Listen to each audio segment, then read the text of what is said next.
ఈరోజు నేను హైదరాబాద్ నుంచి వస్తున్నాను. నరసన్నపేట కానీ లేదా నిమ్మాడ కానీ, ఇది నిమ్మాడ హైవే ఎగ్జాక్ట్. మరి మంత్రి అచ్చెన్నాయుడు వాళ్ళ ఊరు. నరసన్నపేట అంటే కృష్ణదాసు వాళ్ళు.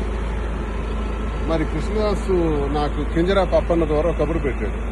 ఈరోజు హైదరాబాద్ నుంచి వస్తున్నాడు కదా, దమ్ముంటే రమ్మను, చంపేస్తాం, అటాక్ చేస్తాం, నరికేస్తామని చెప్పారు. సరే, మీరేం చేస్తారో.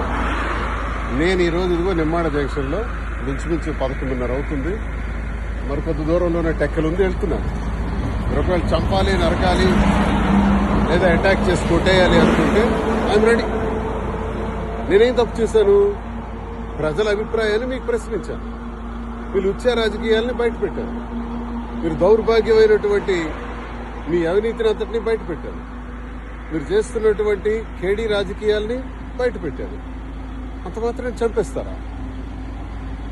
ఓకే, చంపేస్తే దువ్వాడ శ్రీనివాస్ అదిరిపోతాడని, బెదిరిపోతాడని నాకు అప్పన్నతో ఫోన్ చేయించారు.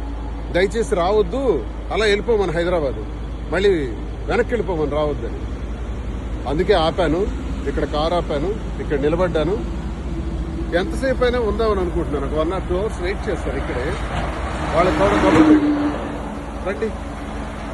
మరి పోలీసు వారి దృష్టిలో కూడా ఈ విషయం నేను పెట్టాలి. రేపు ఎస్పీ గారిని కూడా కలుస్తాను, అందరి దృష్టిలో పెడతాను, పత్రికాముఖం కూడా విషయం తెలియజేస్తాను. జరుగుతున్నటువంటి అన్యాయం మీద మాట్లాడితే అటాక్ చేసేస్తారంట. చూద్దాం, అది కూడా. నేను ఇంకా గట్టిగా మాట్లాడతాను, ఇంకా గొంతిప్పి మాట్లాడతాను, ప్రజా సమస్యలపైన పోరాడతాను. మీకు వైసీపీలో నన్ను సస్పెండ్ చేశారు, మీకు కావాలంటే బహిష్కరించండి, ఎక్స్పెల్ చేసేయండి. ఎక్స్పెల్ చేయటం అంటే పార్టీ నుంచి బయటకు పంపించేయటం.